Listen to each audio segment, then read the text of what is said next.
Hi guys, இத்தனை நாள் ஏன் வீடியோ போடலன்னா நான் ஊருக்கு போயிட்டேன். நான் வீடியோ போட முடியல. ஒரு லாங் வீடியோ வச்சுருக்கேன். அதை இப்போ தான் மேக் பண்ணி இதை எடிட் பண்ணிகிட்டு இருக்கேன். எடிட் பண்ணோன்னே நான் போடுறேன். ஏன்னா அவங்க ஒய்ஃபை கனெக்ஷன் கிடையாது எனக்கு, அதனால் ஜிபி கம்மியாக இருந்தது, எதுவும் போட முடியல. Sorry guys. எங்கள் வீட்டில் நம்ம வந்து என்ன சாப்பாடுன்னு பார்த்திங்கன்னா வந்து ஒயிட் ரைஸு,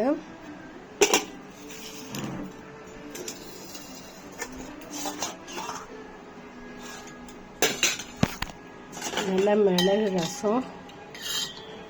எல்லாத்துக்கும் கொஞ்சம் ஊருக்கு போயிட்டதுனால தொண்டை கட்டிருக்குது, இருமலாக இருக்குது. அது மிளகு ரசம் கேட்டார் எங்கள் வீட்டுக்காரு.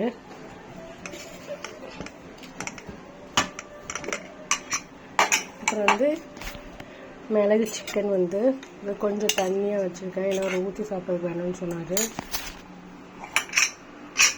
இவ்வளோதான், ஒரு ஆம்லேட், அவ்வளோதான். Okay guys, by.